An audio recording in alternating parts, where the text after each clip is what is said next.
The tech landscape is changing thanks to AI. It is also making Apple products more vulnerable. I want to bring in Matt Rose, who's the CXO of Tech Rage IT in Winter Springs. And Matt, we appreciate you joining us this morning here on Fox 35 News Plus. And the conventional thinking for years was that Mac users didn't really have to worry about these kinds of things, but the times they are changing.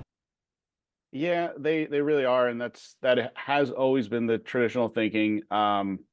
I mean, in all honesty, I mean, I think people in the tech field kind of knew that was not always true, but it was more. I always liked the saying that Macs weren't more secure; they were more obscure, so that they just people weren't going after you as much.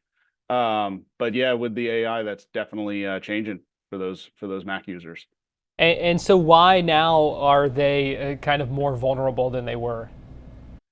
So a lot of it is that when viruses and different techniques have been around for obviously a very long time. They always looked at the fact is the Windows PCs were just much more available. There were more people using them.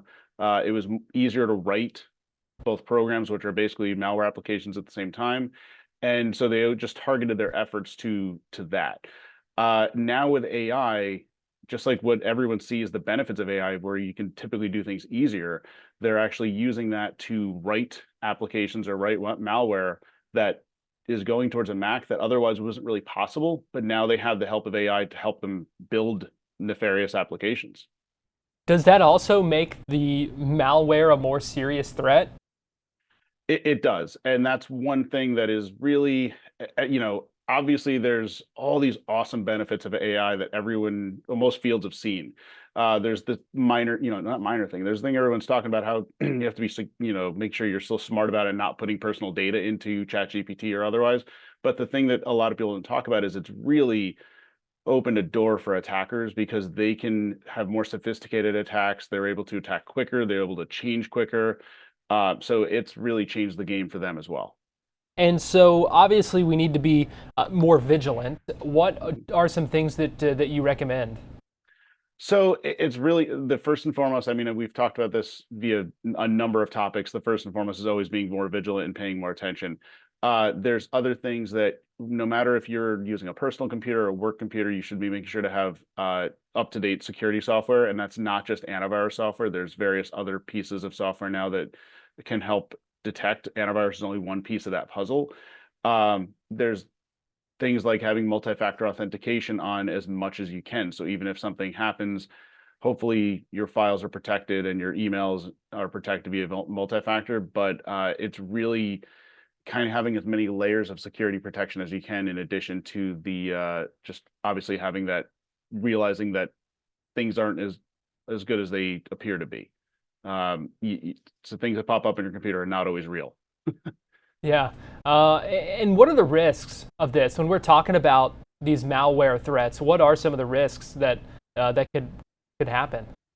Well, I mean, you can basically lose not only, on a personal computer, not only get access to your bank account, but in a business, you could lose trade secrets. You could give out other personal information because if someone gets into your computer, whether it's a Mac, a PC, or otherwise, they can copy your keystrokes, meaning they get all your passwords. They can monitor what you're doing. They can actually take over your computer when you're not around in extreme cases.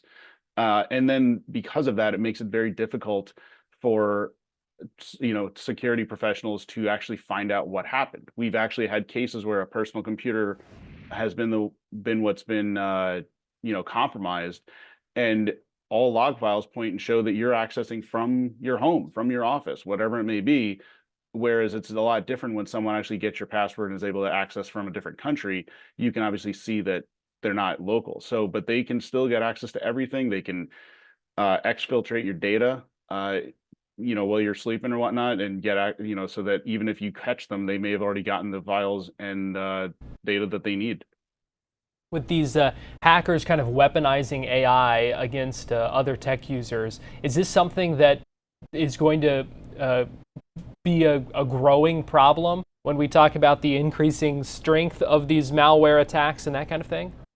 Yeah, I mean, obviously, you don't want to fear monger, but I think it's just, you have to realize that things that are good for for us, as AI can be, and as the huge advancements we've made in various fields, that's awesome. But you have to realize that there's always kind of the shadow of that there's always the kind of nefarious business that we're out here running businesses or doing personal things for good. That's literally what they're doing. They're running businesses trying to do bad things. So as much as we see the positive, they see the negative of it. So we do have to realize that as much as we get these, we should realize we have to take that much more of a concern of a security of both our data and our computers more seriously as well. All right, a lot of important things to keep in mind there. Always appreciate the advice. Matt Rose, CXO of TechRage IT. We appreciate you joining us this morning. Thanks, Garrett.